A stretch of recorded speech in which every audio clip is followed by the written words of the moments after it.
এই যে কুফার মানুষেরা এখন করে করে 150 খানা চিঠি লিখেছেন, আমাকে এখনই কুফা শহর চলে যেতে হবে। আহলিয়ারা বলছেন হুজুর ওই কুফার মানুষেরা ভালো নাই, কুফার মানুষেরা সকাল বেলাতে রং হয় আলাদা, বিকাল বেলাতে রং হয় আলাদা, তারা গাদ্দার বেওয়াফা। হুজুর আপনাকে আমরা কোনো মতে যেতে দিব না। ইমাম হোসেন বলছেন না, এখন করে করে তারা 150 খানা চিঠি লিখেছে, এখন যদি আমি না যাই তো কাল হাসরের মাঠে আমার নানাকে বলবে, নানা যে আপনার নাতিকে আমরা ডেকেছিলাম, আপনার নাতি আসেনি, তার জন্য আমরা ইয়াজিদকে মেনেছিলাম, এই কথা যেন বলতে না পারে। তো আহলিয়ারা বলছে হুজুর আপনাকে একটা কথা বলবো, বাধা দিব না, আপনি যাবেন, তবে একটু ওয়েট করেন, আমাদের মধ্যে একজনকে পাঠিয়ে দেন কুফাতে, কুফার মানুষের ভালোবাসা দেখবে, যদি তারা ভালো থাকে আমাদের লোক আপনাকে চিঠি লিখবে, চিঠি পাওয়া মাত্র আপনি চলে যাবেন। ইমাম হোসেন বলছেন আমি যাকে পাঠাবো তার কি হবে? লোকজন বলছেন হুজুর আমাদের মধ্যে যদি কেউ গিয়ে শহীদ হয়ে যায় দুনিয়া কাঁদবে না, আর আপনি গিয়ে যদি শহীদ হয়ে যান তবে দুনিয়ার চোখের পানি বন্ধ হবে না। হুজুর আমাদের মধ্যে কেউ যদি চলে যায় দুনিয়া কাঁদবে না, আর আপনি যদি চলে যান হুজুর তবে দুনিয়ার চোখের পানি থামবে না। এক কাজ করুন, তো ইমাম হোসেন বলছে কাকে পাঠাবো? যেমনই বলছেন কাকে পাঠাবো, উনারই একজন চাচাতো ভাই যার নাম ছিল ইমামে মুসলিম, উনি দাঁড়িয়ে গেলেন, হুজুর আপনি চিন্তা করবেন না, আমি যাব। তুমি যাবে ভাই? ঠিক আছে যাও। ইমামে মুসলিম বলছে হুজুর যাব, তবে জানি না কুফার মানুষেরা কেমন আছে, গাদ্দার ভালো আছে না মন্দ আছে, তবে হুজুর যাওয়ার আগে ফজরের নামাজটা আপনার পিছনে জামাতে পড়ে হুজুর রওনা দিয়ে দেব। ইমামে মুসলিম ফজরের নামাজ পড়ে সামানপত্র গোছাচ্ছেন বাবা কুফা যাওয়ার জন্য। খোদার কসম বাবা, এই যে জীবনী আপনারা শুনতে এসেছেন বাবা, সবচাইতে কষ্টকর ঘটনা এই যে আপনাদের সামনে তুলে ধরছি বাবা। ইমামে মুসলিম যাওয়ার জন্য সামানপত্র গোছাচ্ছেন, উনারই দুটা বেটা মোহাম্মদ আর ইব্রাহিম, ছোট ছোট 6-7 বছরের ছেলে, এসে বাপের হাতখানা ধরেছেন, আব্বা আব্বা আপনি কোথায় যাবেন আব্বা? ইমামে মুসলিম বলেছিলেন বেটা আমি যাব কুফা শহরে। দোনো ছেলে বলেছিলেন আব্বা গো, আব্বা আপনি যখন যাবেন তবে আমাদেরকে সাথে করে নিয়ে চলেন। ইমামে মুসলিম বলেছিল না রে বেটা, জানি না কুফার মানুষেরা কেমন আছে, যদি গাদ্দার হয় বেটা তবে বিপদে আমি পড়ব, তোমাদের কোনো মতে বিপদে ফেলবো না বেটা। দোনো ছেলে বলছেন আব্বা গো আমাদের মা নেই, বাচ্চাকালে নিজের মাকে হারিয়েছি, আব্বা গো কার কাছে রেখে যাবেন? আমাদের মা নাই আব্বা, আপনার কাছে আমরা বড় হচ্ছি আব্বা, আপনি যদি চলে যান আমরা কাকে আব্বা বলে ডাকবো, কাকে মা বলে ডাকবো? ইমামে মুসলিমের কলেজা খানা ফেটে গেল, দোনো বেটাকে টেনে গালে মুখে চুমা দিচ্ছেন, বেটা রে আমার কথা শোনো বেটা, তোমরা আমার সঙ্গে যেও না। ইনারা দোনো বেটা ভাবছে আব্বাকে যদি বলি আমার আব্বা নিয়ে যাবে না, কি করব? একটা উপায় আছে, আমার চাচা হোসাইনকে যদি বলি, আমার চাচা হোসাইন যদি আমার আব্বাকে বলে দেয় তাহলে নিয়ে যাবে। দেখেন বাবা মরণ কোথায় কার কোথায় নিয়ে যাচ্ছে, শুনেন ঘটনা ভাই। দুটা বাচ্চা বলছেন আব্বা আপনি একটু দাঁড়ান আমরা আসতেছি, বললো ঠিক আছে। দুটা বেটা গিয়ে ইমাম হোসেনের সামনে দাঁড়িয়ে গেছেন, চাচা চাচা গো একটা কথা বলবো চাচা। বলল কি হইল? বলছেন চাচা গো আমার আব্বা এখনই যাচ্ছে কুফাতে, তাই আমাদেরকে নিয়ে যাই না, আব্বা একটু আমার আব্বাকে বলে দেন আমার আব্বা যেন নিয়ে যায়। আরে বাবা তোরা যাবি? চাচা যাওয়ার জন্যই তো আসলাম। তো ইমাম হোসেন বলছে আরে বাবা তোরা যাবি সাথে? বলে হ্যাঁ চাচা যাওয়ার জন্য তো আপনার কাছে এসছি, একটু আমার আব্বাকে বলে দেন চাচা। ঠিক আছে তোমার আব্বাকে বলে দিচ্ছি তোমাদেরকে নিয়ে যাবে। ডাক দিচ্ছেন ভাই মুসলিম। কি হলো ভাই? বলো ভাই তুমি যাচ্ছ, তোমার দুটা ছেলেকে চাঁদের মতো চেহারা কেন রেখে যাচ্ছ, নিয়ে যাও। ইমামে মুসলিম কাঁদতে আরম্ভ করেছেন, আল্লাহ জানি না হুজুর যখন আমাকে ওয়াদার করেছ আমাকে সাথে করে নিয়ে যেতে হবে, তবে বলছেন চাচা গো, হুজুর গো, হুজুর জানি না, আপনি ভালো করে জানেন ওই গ্রামের কুফা মানুষেরা ভালো নাই, গাদ্দার বেওয়াফা। হুজুর আমি যাব, বিপদে পড়ব, কিন্তু আমার দোনো বেটাকে কেমন করে আমি বিপদে ফেলবো? ইমাম হোসেন বলছে, ভাই মুসলিম, কপালে যেটা লেখা আছে সেটা হবে ভাই, তুমি সাথে নিয়ে যাও।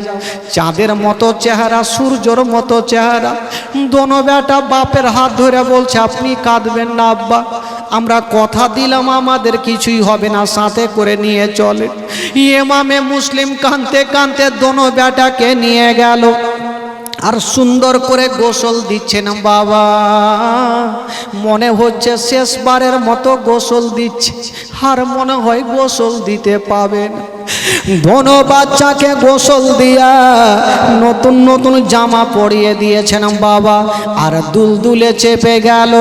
ইমাম হোসেন সবাইকে ক্ষমা করে দিয়া, সবারই ক্ষমা চেয়ে নিয়ে ইমাম হোসেন দুলদুলের লাগামটা টেনে দিল। যেমনই টেনেছেন মা, ওই দুলদুল যেন কুফা শহরে চলে গেল। এবার কুফার মানুষেরা বাবা গো দৌড়িয়ে চলে আসলো। তারা জানতো ইমাম হোসেন আসেনি, তার একটা চাচাতো ভাই মুসলিম এসেছে, উনিও নবী বংশের ছেলে, চলো তাকে সালাম জানাবো। বাবা লোকজন সালাম জানালো, আর কয়েকটা লোক দুটা বাচ্চাকে বাবা নামালো, চুমা খাচ্ছে গালে, আর আদর করে দুটা বাচ্চাকে নামাচ্ছে। আজকে তারা চুমা খাচ্ছে গো, একদিন ওই যারা চুমা খাচ্ছে তারাই দোনো বাচ্চাকে জবাই করবে। আজকে চুমা খেয়ে তারা নামালো, আর তারাই একদিন জবাই করবে। ইমামে মুসলিম চিন্তা করছেন, কুফার মানুষের আমার দুটা বাচ্চাকে ভালোবাসে, আদর করে, এরা আর গাদ্দার হতে পারে না, এরা খুব ভালো মানুষ। তাই চিঠি লিখলেন না, ঠিক আছে একটু দেখি। আসরের নামাজের পরে ইমামে মুসলিম নামাজ পড়ালেন। নামাজের পরে 12,000 মানুষ ইমামে মুসলিমের হাতে হাত দিয়া মুরিদ হয়ে গেল। তো ইমামে মুসলিমের সন্দেহটা মিটে গেল যে আমাকেই এত ভালোবাসে 12,000 মানুষ আমার হাতে হাত দিয়ে মুরিদ, যদি আমার ভাই হোসাইন আসে তাহলে কত মুরিদ হবে। সঙ্গে সঙ্গে একখানা চিঠি লিখলেন হোসাইনকে, ওগো মা ফাতেমার বেটা হোসাইন, আপনি দেরি করবেন না, কুফার মানুষ আগে খারাপ ছিল, এখন তারা ভালো হয়ে গেছে, এখন গাদ্দার না, আপনি চলে আসেন। চিঠি বাবা ছাড়তে নাই, বিপদ আসতে নাই। কি করে বিপদ আসলো? একটা লোক ইবনে ইয়াজিদকে বলছেন, ওগো ইয়াজিদ, কুফা শহরে দুটা নারা চলে। কি নারা? একটা চলে হোসাইন জিন্দাবাদ, আর একটা চলে ইয়াজিদ মুর্দাবাদ। ইয়াজিদের মাথা খারাপ যে আমার নামে মুর্দাবাদ, আমারই তো গভর্নর নওমান বিন বাসিরকে রাখা আছে, বলে উনি আপনার শুধু খাই আর হোসাইনের গুণ গাই। তো বলতে লাগলো, হুজুর আপনি এক কাজ করেন, একটা হাট্টা কাট্টা পাহুল মার্কে একটু পাঠিয়ে দেন, আর না হলে কুফাকে বাঁচাতে পারবে না, সবাই ইমামে মুসলিমকে মানবে, ইমাম হুসাইনকে মানবে। ঠিক আছে, একটা লোককে ডাকা হলো, যেটা হচ্ছে ইবনে জিয়াদ, ওবায়দুল্লাহ ইবনে জিয়াদ। বললো যাও, ইমাম হুসাইনের যাওয়ার আগে তুমি কুফাটাকে দখল করো। এইদিকে বেরাদার বন্ধুরা, ওই বাবা ওবায়দুল্লাহ ইবনে জিয়াদ দুশমন, নবীর দুশমন। ইমাম হোসাইনের বাবা সুন্দর করে পোশাক পিনে নিয়া, যেই মতো ইমাম হোসাইন পোশাক পরে না সেই মতো পোশাক পরে নিয়া উনি বাবা চলে যাচ্ছেন বাবা কুফা শহরের দিকে। আর কুফার মানুষেরা ইনারা ভাবছেন জানি না ইমামে মুসলিম চিঠি লিখেছেন, হয়তো ইমাম হোসাইন চলে আসতেছে। প্রত্যেক দিন সকালে যাই আর সন্ধ্যাতে আসে। একদিনের ঘটনা দেখছেন বাবা গো, একজন গোর্খা কি বলে মাথাটা মুখটা ঢেকে নিয়ে, চেহারা ঢাকা নিয়ে চলে আসছেন। কুফার মানুষেরা ভাবছেন হয়তো ইমাম হোসেন চলে আসিল, কাছাকাছি হইল, এবার সালাম জানিয়ে দিয়েছেন। কিন্তু বেরাদার ওবায়দুল্লাহ ইবনে জিয়াদ চিন্তা করলো, আমি যদি সালামের জবাব জোরে দিই তবে জেনে যেতে পারে এটা হোসাইন নয়, এটা ওবায়দুল্লাহ ইবনে জিয়াদ। বাবা গো সালামের জবাব জোরে দিলেন না, আস্তে করে জবাব দিলেন। তারা আনাগুনা করছে, হ্যাঁ গো আমরা হোসাইনকে এত সুন্দর করে সালাম দিলাম, তো সালামের জবাব জোরে দিল না, কারণটা কি? আবার কিছু লোক বলছে এত দূর থেকে এসছে, হয়তো খাসতে গেছে, হতে পারে, যাকে নিয়ে যাও। কিন্তু তারা জানে না এটা হচ্ছে ওবায়দুল্লাহ ইবনে জিয়াদ, শয়তান নবীর দুশমন। ওবায়দুল্লাহ ইবনে জিয়াদ বাবা চলে গেছেন, যেমন যেতে নাই একটা পাপ কি বলে ওই ছাদের ওপরে উঠে গেল, আর তার বাড়িখানা বের করেছেন বাবা, আর বলছেন ওরে কুফার মানুষেরা, তোমরা যাকে সালাম করেছো আমি ইমাম হোসাইন নই, আমি হলাম ওবায়দুল্লাহ ইবনে জিয়াদ। ওরে কুফার মানুষেরা, আমি তোমাদের জিন্দা রাখবো না। আচ্ছা বলো বলো, যারা ইমামে মুসলিমের হাতে হাত দিয়ে মুরিদ হয়েছো, একটা একটা করে আমার কাছে চলে আসো আর মুরিদ ভেঙে দাও। যদি কেউ মুরিদ না ভাঙো তবে তাদের জিন্দা রাখবো না। ও যুবকেরা, ও গো আমার মা বোনেরা, যারা যারা ইমামে মুসলিমের হাতে হাত দিয়ে বাবা গো 12,000 মানুষ মুরিদ হয়েছিল, সবাই মুরিদ ভাঙতে আরম্ভ করলো। 12,000 মানুষ একই সঙ্গে মুরিদকে ভেঙে দিলেন, আর ইমামে মুসলিমকে মানবে না, তারা ইয়াজিদকে মানতে লাগলো। কিন্তু সেই সময়তেই ইমামে মুসলিম দেখলেন আমার উপরে বিপদ চলে আসতে পারে, তো দুটা চাঁদের মতো চেহারা বাচ্চাগুলাকে একজনের কাছে রাখলেন, যেই লোকটার নাম ছিল কাজী সারহা। কি নাম বললাম একটু মনে রাখেন, একটু পরে ঘটনাটা আসবে। কাজী সারহার বাড়িতে রাখলেন আর বলছেন, চাচা গো, চাচা আমি এসেছি চাচা গো মক্কা থেকে, চাচা চাচা গো এই যে আমার দুটা বেটাকে আপনার কাছে রাখলাম চাচা, যদি আমার কিছু হয় আমার দুটা বেটাকে একটু সুন্দর করে মদিনা রাস্তাটা ধরিয়ে দিয়ে। ইমামে মুসলিম দুটা বাচ্চাকে রেখে চলে আসলেন। বাবা ধ্যান দেন, মুসলমান জীবনী কাকে বলে, কলেজা থামবে না। দুটা বাচ্চাকে রেখে বাবা চলে গেলেন হানির বাড়িতে। হানির বাড়িতে ইমামে মুসলিম আছে, এইদিকে ওবায়দুল্লাহ ইবনে জিয়াদ অর্ডার করলো, যাও ইমামে মুসলিমকে খুঁজে আমার কাছে নিয়ে আস, তাকে জিন্দা রাখা যাবে না। লোকজন চতুর্দিকে খুঁজছে বাবা, অবশেষে ইমামে মুসলিমকে পাওয়া যাচ্ছে না।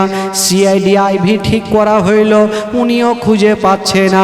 কোনো রকম বাবা খবর পেয়ে গেল হানির বাড়িতে আছে। হানিকে ডাকা হইল, বলছে হানি বলো তোমার বাড়িতে গিয়ে ইমামে মুসলিম আছে।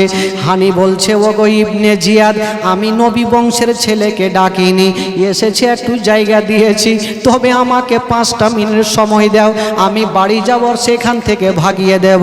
বলল না, করে তোরা কে আছিস রে, হানিকে জেলখানাতে ভরে দাও। হানিকে জেলখানাতে বন্দি করলো, আর বাবা গো চলে যাচ্ছে ওই ইবনে কি বলে ইমামে মুসলিমকে খোঁজার জন্য। ইমামে মুসলিমের কি যে মন হইল, রাতের অন্ধকারে হানির বাড়ি থেকে বেরিয়ে মদিনার মুখী বলে কুফার জামে মসজিদে চলে আসলো। যেমনই নামাজ পড়তে যাবেন গো বাবা গো 22,000 মানুষ ইমামে মুসলিমের পিছনে নামাজ আদায় করছিল।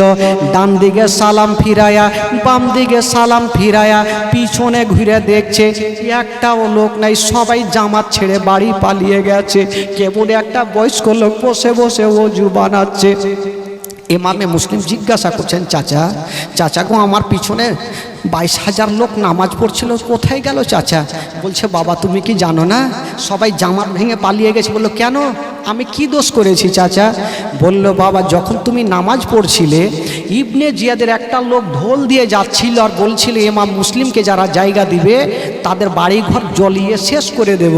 তাই তারা চিন্তা করলো, সবাই ভাবলো নামাজের পরে যদি নবী বংশের ছেলে আমাকে বলে আপনার বাড়িতে থাকবো, না করতে পারবো না, তার জন্য দেখা না করার কারণে সবাই পালিয়ে গেছে। এই কথা বলতে না ইমামে মুসলিমের কলেজা খানা ফেটে গেল, চোখ দিয়ে পান। হাই রে ইমামে মুসলিম, রাতের অন্ধকারে বাবা গোকের মসজিদ থেকে বেরিয়ে গেল। কোথায় যাবেন বাবা? চতুর্দিকে দেখছেন বন্ধুরা সবারই বাড়িতে জানলা দরওয়াজা বন্ধ, লাইট পর্যন্ত বাতি পর্যন্ত বন্ধ। ইমামে মুসলিম কাঁদছেন আর বলছেন, ওরে কুফার মানুষেরা, আমরা নিজে আসি না, তোরা 150 খানা চিঠি দিয়ে আমাদেরকে ডেকেছিস, আর তোরা আমাদের উপরে অত্যাচার করছিস রে। ওরে কুফার মানুষেরা, তোরা অত্যাচার করিস না। ইমামে মুসলিম কাঁদছেন আর রাস্তা ধরে যাচ্ছেন, মুখ দিয়ে একটা ছন্দ বের হচ্ছেন, मुझे को फवालो मुसाफिर न समझो मैं आया नहीं हूँ बुलाया गया हूँ मुझे को फवालो मुसाफिर न समझो मैं आया नहीं हूँ बुलाया गया हूँ मुझे को फवालो मुसाफिर न समझो मैं आया नहीं हूँ बुलाया गया हूँ ये क्यों में माया कर सताया गया हूँ ये क्यों मैं माया कर सताया गया हूँ मैं रोया नहीं हूँ रुलाया गया हूँ मैं रोया नहीं हूँ रुलाया गया हूँ बेहस्ते बड़ी में मका बन रहा है बेहस्ते बड़े में मका बन रहा है मैं बेड़ा नहीं हूँ बसाया गया हूँ ये मामे मुस्लिम कांचन रास्ता धरे चले जाच्छेन बाबा কিন্তু প্রত্যেকটা কুফা শহরের বাড়িতে বাবা জালনা দরওয়াজা সবাই বন্ধ করেছে ইমামে মুসলিম যেন কাউরি বাড়িতে যেতে না পারে আমি মাওলানা তাফাজ্জল যদি আমার পিছনে 1000 লোক তরবারি নিয়ে ঘুরে বেড়াই এই অন্ধকারে যদি থাকি এই গ্রামে আমার কোনো আত্মীয় স্বজন কেউ নেই বলুন আমার দিলখানা কত কাঁদবে ইমামে মুসলিম রাতের অন্ধকারে চতুর্দিকে দেখছেন বাবা কাউরি বাড়িতে খোলা নেই কাউরি জালনা দরওয়াজা খোলা নেই ইমামে মুসলিম কাঁদছেন আর বলছেন আল্লাহ গো ও গো রব্বুল আলামিন আমার যদি কিছু হয়ে যায় আমি আমার নিজের জানের পারওয়া করি না আমার দুটা বাচ্চার আমি পারওয়া করি জানি না আমার দুটা বাচ্চার কি হবে হায় রে ইমামে মুসলিম ওই রাতের অন্ধকারে চতুর্দিকে দেখছেন বাবা কাউরে বাড়ি দেখা যায় না কেবল দূরে দেখছেন মা একটা দূর জায়গাতে একটা ললটন জ্বলতেছে ইমামে মুসলিম বলছেন আল্লাহ এ রাতের অন্ধকারে সবাই তো জালনা বাতি সব বন্ধ করেছে তবে ওই জায়গাতে লালটন জ্বলে আমি যাব আর একটু পাখানা ধরে একটা রাত থাকার জায়গা চাইব হায়রে নবী বংশের ছেলে বাবা গো যেই নবী বংশের ছেলেকে যদি এক লোটা পানি পান করিয়ে দে বাবা গো কাল হাসরের মাঠে নবীর কি বলে হাউজে কাউসারের পানি পান করাবে ওই নবী বংশের ছেলে কাঁদছেন আর আলোটার দিকে যাচ্ছেন যেমনই গিয়ে দেখছেন বাবা একটা লালটন জ্বলছে আর একটা বয়স্ক মা বসে বসে রাস্তার দিকে দেখছেন ইমামে মুসলিম বলছেন মা মা গো সবাই গোটা কুফার মানুষেরা জালনা বাতি বন্ধ করে মা লাইট বন্ধ করে ঘুমাচ্ছে মা তুমি কেন জেগে আছো মেয়েটা বলছে বাবারে আমিও ঘুমিয়ে যেতাম কিন্তু আমি ঘুমাইনি কেন আল্লাহ আমাকে 22 বছর পরে একটা সন্তান দিয়েছে আমার বেটা ইবনে জিয়াদের দরবারে চাকরি করে আজকে রাত্রি হয়ে গেল আমার বেটা বাড়ি ফিরেনি তার জন্য আমি আশা করে দেখছি বেটা যতক্ষণ না আসবে আমি মা বিছানাতে কি বলে যাব না যতক্ষণ আমার বেটাকে খাবার না খাওয়াবো আমি মা মুখে খাবার দিব না ইমামে মুসলিম বলছেন মা গো মা তবে তোমাকে একটা কথা বলবো মা মেয়েটা বলছেন আল্লাহ এই লোকটাকে চিনি না জানি না আমাকে কেন কি বলবে বাবা বাবা বলো কি বলবে? বলছেন মা গো যদি পারো মা তবে আমাকে 1 লোটা পানি দিয়ে দাও মা। ওই মেয়েটার নাম ছিল তুয়া বিবি। মেয়েটা চিন্তা করছেন এই লোকটাকে চিনি না জানি না, আমার কাছে পানি চাইছে, আমি কেমন করে না করব। আমি হঠাৎ করে যদি একটা বাড়িতে মাকে বলি মা 1 লোটা পানি দাও মা, ওই মেয়েটা তো না করবে না। এই ছেলেটাকে তো মুসলমান মনে হচ্ছে, আমিও তো মুসলমান, তবে এত সুন্দর চেহারা আমার কাছে পানি চাইছে। ঠিক আছে বাবা তুমি একটু দাঁড়াও, আমি তোমার জন্য পানি আনছি। ওই তুয়া বিবি ঘরে গিয়ে 1 লোটা পানি নিয়ে ইমামে মুসলিমকে দিয়েছে। ইমামে মুসলিম পানি পান করে খালি লোটা দিচ্ছেন ওই মেয়েটাকে, মা আপনার লোটা নেন। মেয়েটা লোটা নিয়ে ঘরে রেখে আসলেন, দেখছেন ইমামে মুসলিম এখনো দাঁড়িয়ে আছে। বলছেন বাবা তুমি পানি চাইলে পানি দিলাম, এবার যাও তুমি বাড়ি যাও। যেমন এই কথা বলতে নাই ইমামে মুসলিম হাও মাও করে কাঁদতে আরম্ভ করেছে। মা গো আমার যদি বাড়ি ঘর থাকতো গো মা, তবে আপনার কাছে পানি চেয়ে খেতাম না। মা গো আমার বাড়ি যদি থাকতো মা, এ রাতের অন্ধকারে আমি গ্রামে গ্রামে ঘুরতাম না। ওই তুয়া বিবি বলছে বাবা তুমি কে বলো, তোমার পরিচয়খানা বলো। বলছেন মা গো যার কারণে গোটা কুফা শহরে জালনা বাতি বন্ধ করেছে মা, আমি হলাম সে নবী বংশের ছেলে ইমামে মুসলিম। যেমন এই কথা বলেছেন ইমামে ওই মেয়েটা কাঁদতে আরম্ভ করেছেন ঝরঝর করে।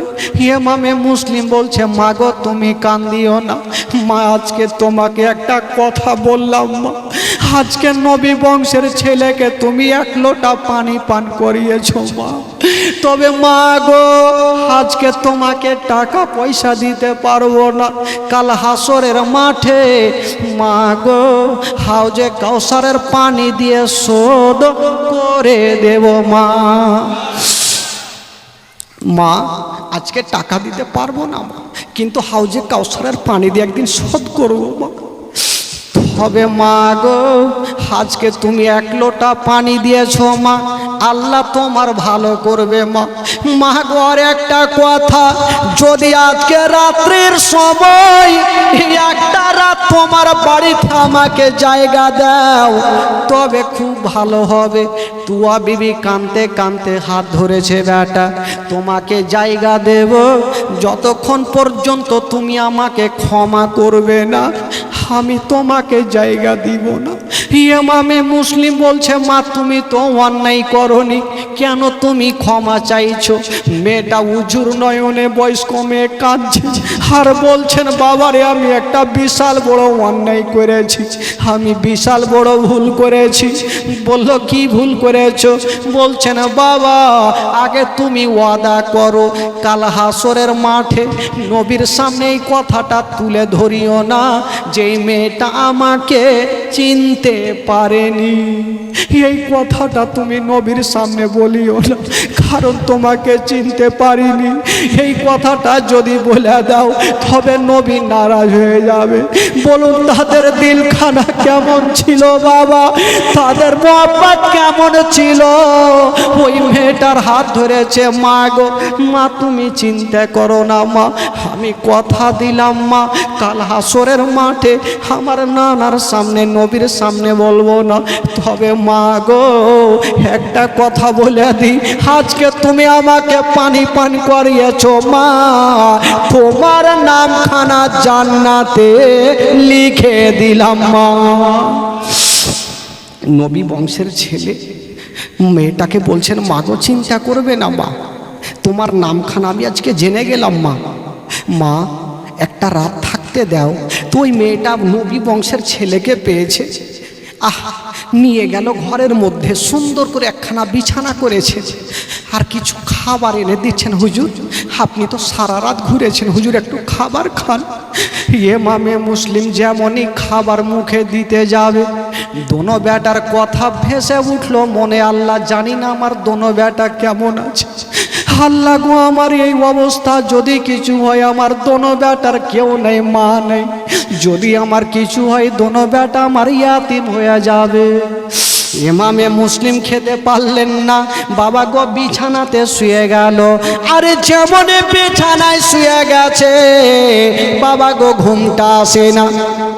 তবে জানেন তুয়া বিবিতে একজন খুব ভালো মেয়ে, তবে উনার বেটা দেখেন ঘটনা কোন দিকে যায়। উনার বেটার নাম ছিল বেলাল।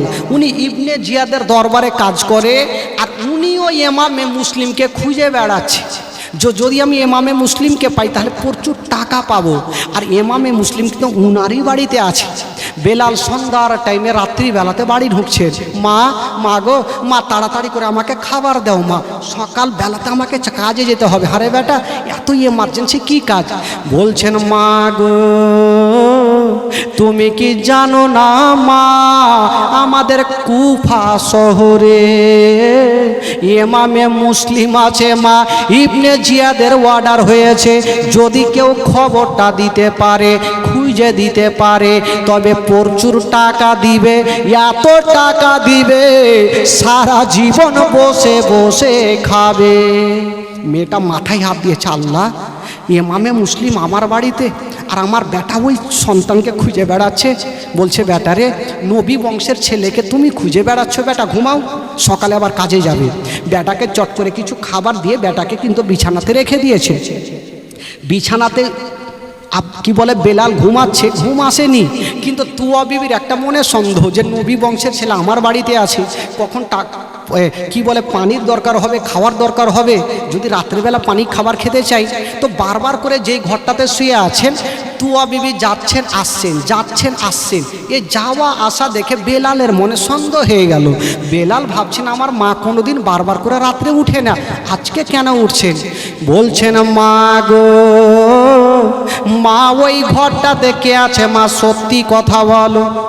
তুয়া বিবি বলছেন বেটা ওই ঘরটাতে কেউ নাই, তুমি ঘুমিয়ে যাও বেটা। বলছেন মা গো আমি ঘুমাবো না মা, যতক্ষণ তুমি বলবে না আমি ঘুমাবো না। এবার তুয়া বিবি বলছেন বেটা রে তোমাকে একটা কথা বলে দিই, আমার ঘরে যে ছেলেটা আছে বাবা তাকে যদি রাজি করিয়ে নিতে পারো তবে নবী রাজি হয়ে যাবে। কে আছে মা একটু খুলে দেখিয়ে দাও। দেখছেন তো ইমামে মুসলিম বসে আছে, ঘুমটা আসেনি। বেলালের মনে সন্দেহ হয়ে গেল, মা যতই বলুক সকালবেলাতেই ইবনে জিয়াদকে বলবোই বলবো। সকালে ঠিক সকাল হইলে প্রত্যেক দিন বেটা চাকরিতে যাই 9টার সময়, আজকে 7টার সময় বের হচ্ছে। মার মনে সন্দেহ হয়ে গেল, হয়তো বেটা আমার বলে দিতে পারে। ডাক দিচ্ছেন বেটারে আমার মাথায় হাত দিয়ে কসম খাও বেটা, আমার বাড়িতে নবী বংশের ছেলে আছে, কথা বলবে না? ঠিক আছে মা আমি কসম খেলাম আমার বাড়িতে ইমামে মুসলিম আছে, এই কথাটা বলবো না। বেলাল বাবা গো রাস্তা ধরে চলে যাচ্ছেন, আর ওই দিকে কয়েকটা লোক ইমামে মুসলিমকে খোঁজার জন্য চলে আসছে। তো বেলাল বলছে ওই দাঁড়াও, তোমরা কোথায় যাবে বলে ইমামে মুসলিমকে খুঁজতে? তো বেলাল বলছে গিয়ে লাভ হবে না, তোমরা জিন্দেগিতে পাবে না। এদের মনে একটা সন্দেহ হয়ে গেল, পাবো না মানে কি চ্যালেঞ্জ করছে, তার মানে এই লোকটা জানে, বেলাল জানে। নামলো চট করে, জিজ্ঞাসা করছে হ্যাঁ গো বেলাল পাবো না মানে কি, তুমি কি জানো কোথায় আছে? বেলাল বলছে ভাই বলতাম বলে দিতাম কোথায় আছে, কিন্তু মায়ের মাথায় হাত দিয়ে কসম খেয়েছি বলবো না। বলা হয়ে গেল ভাই, মা মানা করেছে বলবো না। এদের অভ্যাস বুঝে গেল যে তাহলে বেলালের বাড়িতেই আছে। কিছু লোক থাকে না ভাই, বলবো না করতে করতে বলে দেয়। একটা বাদশা যাবে শ্বশুর বাড়ি, তো পায়জামাটা খুব ময়লা, তো তার গোলামকে বলছে হারে শ্বশুর বাড়ি যাবো পায়জামাটা ময়লা, তো পিনা যাবে না। বলে ধুর আপনি চিন্তা কেন করছেন, আপনারটা ময়লা কি আছে, তা আমারটা ভালো আছে, আপনারটা আমারটা পড়েলেন। বলে হারে পাগলা গোলামের পায়জামা বাদশা যদি পড়ে যায় তো মান সম্মান থাকবে। বলে হুজুর আমিই জানবো আর আপনি জানবেন, বাকি কেউই জানবে না। বলে তুই কাউকে বলিস না যে আমি তোর পায়জামা পিনেছি, না মান সম্মান থাকবে না। বলে হুজুর বলবো না।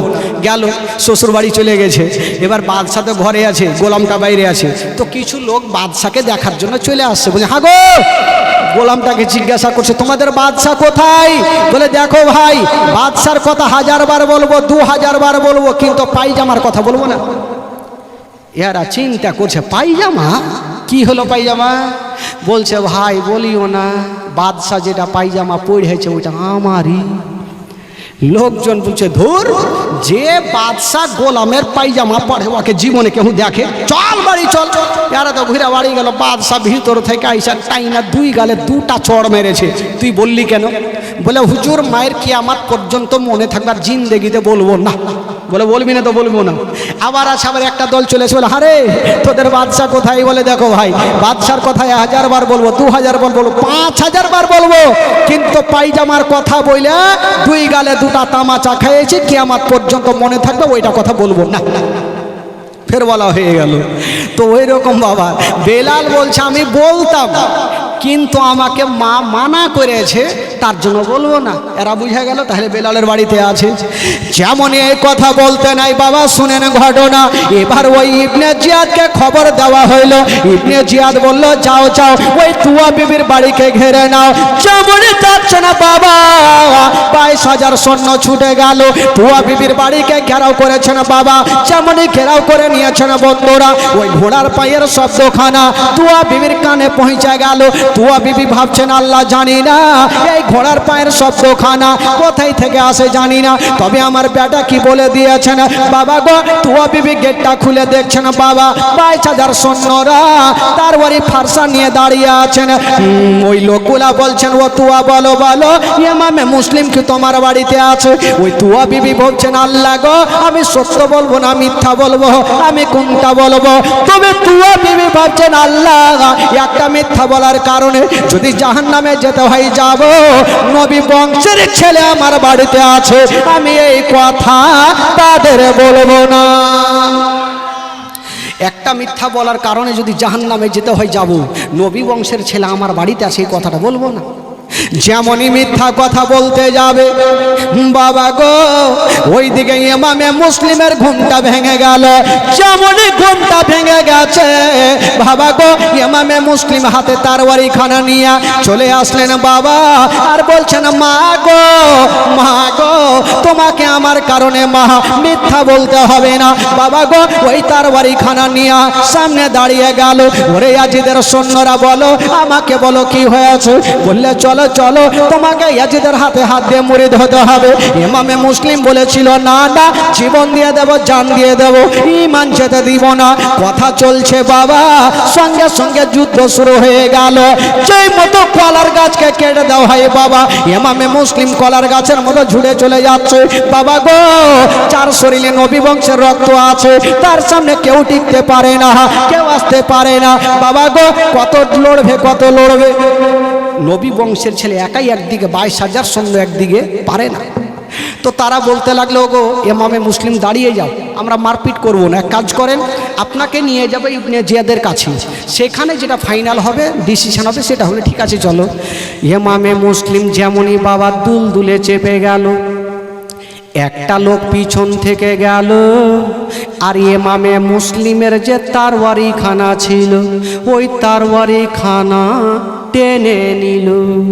যেমনই তরবারি খানা টেনেছে মা, ইমামে মুসলিমের জবান থেকে বেরিয়ে গেল ইন্না লিল্লাহি ওয়া ইন্না ইলাইহি রাজিউন। লোকজন বলছেন ও গো ইমামে মুসলিম, মানুষ যখন মারা যায় তখন এই দোয়াটা পড়ে, আপনি কেন পড়লেন?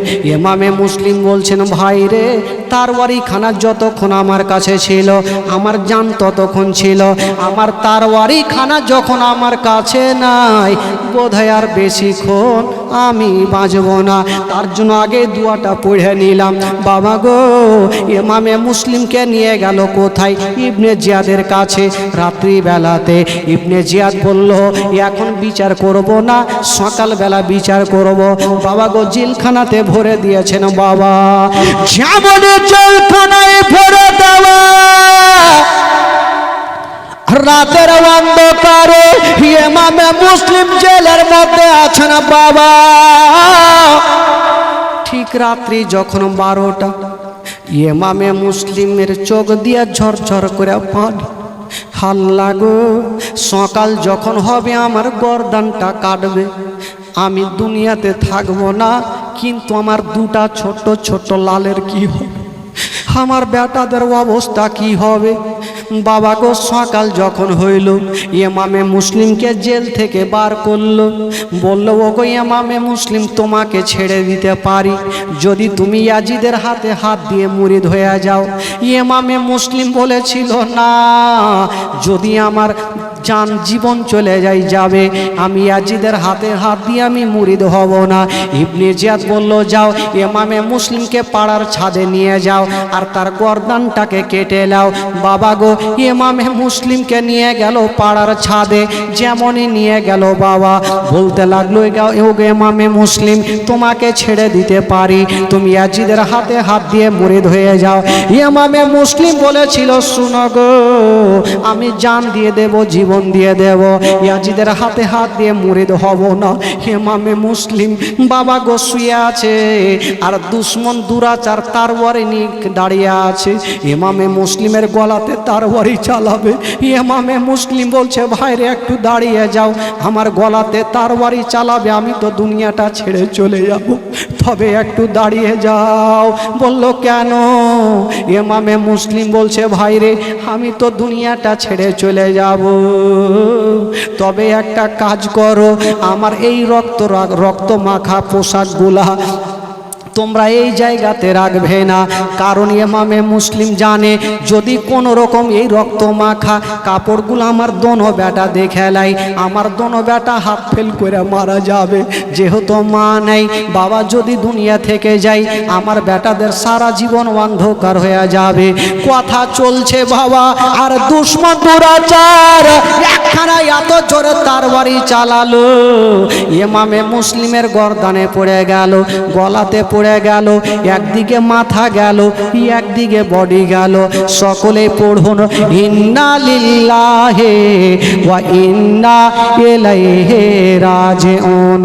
বাবা গো, ইমামে মুসলিম তো দুনিয়াটা ছেড়ে চলে গেলেন। এবার বলুন বাবা, ইমামে মুসলিমের দুটা ছেলে কোথায় আছে?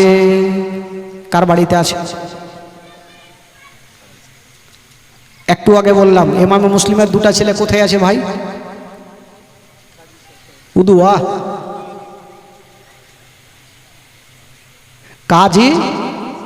কাজী সারহার বাড়িতে। ভুলছেন কেন? একটু ব্রেনটা টাটকা রাখেন ভাই, আপনাদের মনে হচ্ছে ঘুম লাগছে। একবার দুই হাত তুলে বলুন তো সুবহানাল্লাহ, একটু জোরে বলুন সুবহানাল্লাহ। চলুন একটু আপনাদের মনটা চাঙ্গা করে দিয়ে একটু মদিনা থেকে ঘুরে আসি। কালকে গেছিলাম, আজকেও চলেন, একটু মদিনা চলেন। গোটা মাজমা আমার সাথে পড়েন, পড়াতে যদি গুনাহ হয় আমাকে দেবেন, নেকি হয়তো আপনারা নেবেন। পড়ুন আমার সাথে, আমার ভালো লাগে না আমি যাব মদিনা, আমার ভালো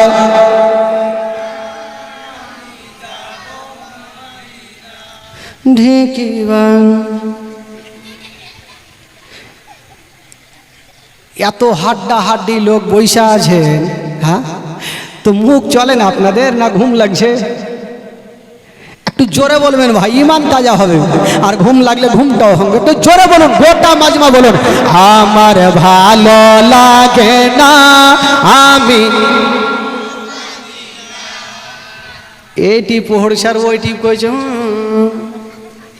ওই চা দি কিন্তু পড়ে না। এই বাবা আপনারা বলবেন না ওইটিকে দেখছি আছে কিনা, এই বাঁশ যেখানটা আছে এটা আপনারা বলিয়ে না, আপনারা পড়েন তো দেখি। আমার ভালো লাগে না,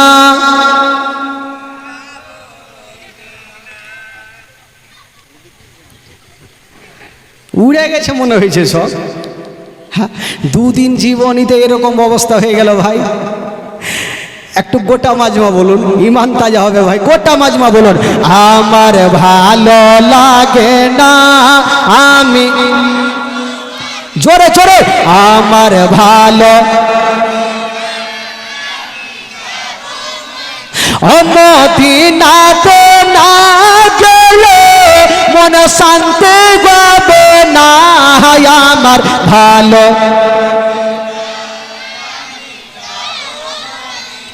মনে আছে যে আশা নবী গো হবে তোমার সঙ্গে দেখা, মনে আছে যে আশা নবী গো হবে তোমার সঙ্গে দেখা। ওগো পাখির মতো থাকতে না উড়ে যাব মদিনায়, আমার ভালো